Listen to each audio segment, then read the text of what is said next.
Hey guys, welcome back to Life with Cassie. Today I'm going to teach you how to make homemade glazed meatloaf.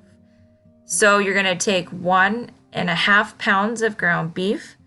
The leaner the better, guys, but this one was a little bit on the fattier side, but it was cheaper and it cuts the cost when you're making this meal. And it does feed a lot of people. So go ahead and just empty. This is how I freeze them when I buy the 5-pound loaf. And I just freeze them in a Ziploc bag like that. And so just empty that out into your bowl. Now you're going to add in 2 eggs. Now guys, you can beat these eggs before you put them in, but it's not necessary. I just throw them in whole. Now you're going to go ahead and add in your 1 15-ounce can of tomato sauce. And there's a lot of different variations for this, guys. You can use tomato juice and crushed tomatoes, whatever floats your boat. Now you're going to put in your 3/4 cup of oats. They can be whichever oats you want, fast cooking, or the instant, or the one that takes a few minutes. I've used both and it comes out just fine. Now you're going to add in a 1/4 cup each of chopped onion, carrot, and celery. And I just chop it in my Ninja, guys, but you can use a food processor. And the carrots and celery are optional. I just add them in for extra. Now you're going to add in 2 teaspoons of salt. And guys, I just kind of eyeball it. It doesn't have to be perfect, just for flavor to liven up the meat. And you can use any seasonings you can think of. Now you're going to go ahead and add in a dash or more of pepper. And I like to use ground fresh pepper.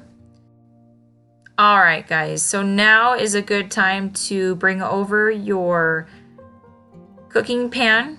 I like to use olive oil to spray my pan. Sometimes I'll foil it just for easy cleanup and put a little piece of parchment paper down, but I didn't do it for this one because there was so much oil. So this pan, a 2-quart pan. You can use a 13 by 9 by 2 pan depending on how much size you want the loaf. And now what you're going to do, you're going to get messy, take your rings off, and you're going to mix all this by hand to form a loaf.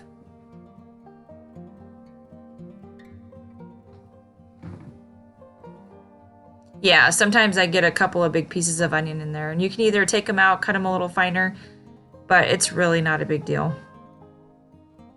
So now you're going to go ahead and take your pan, and you're going to pour your bowl of meatloaf into your prepared oiled pan.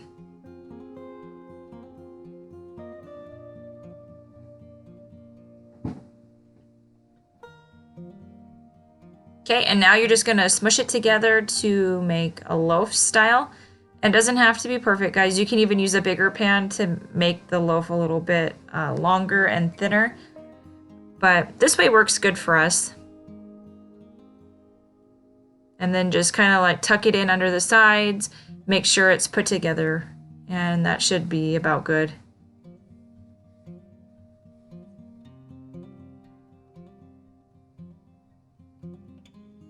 All right, now I'm going to teach you guys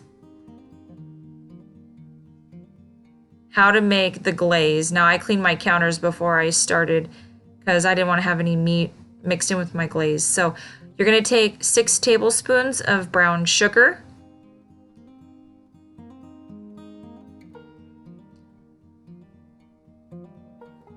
So guys, this recipe was found a really, really long time ago.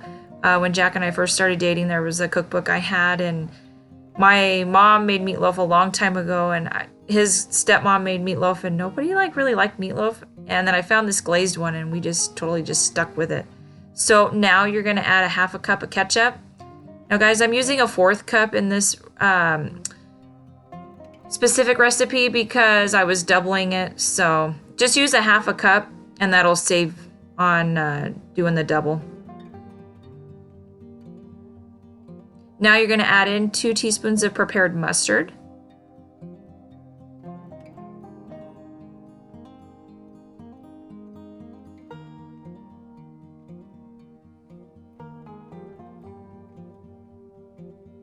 And I kind of just eyeball this part because it doesn't really matter. So you can add in 2 1/4 teaspoons of nutmeg.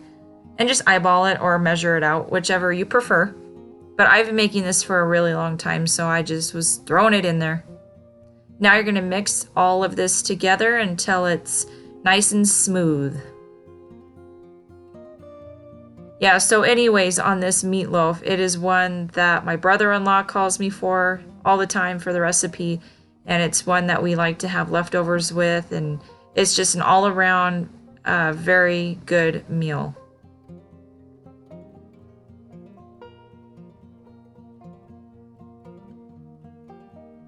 Alright guys, so you're going to bring your meatloaf back over, and you're going to take your glaze and you're going to evenly layer it over your meatloaf.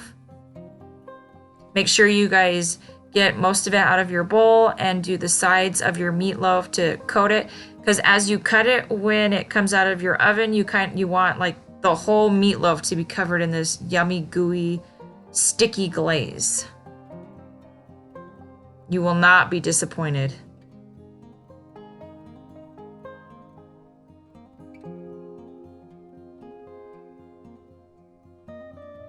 Yep, and I'm just coating all the sides to make sure it's evenly distributed throughout the meatloaf.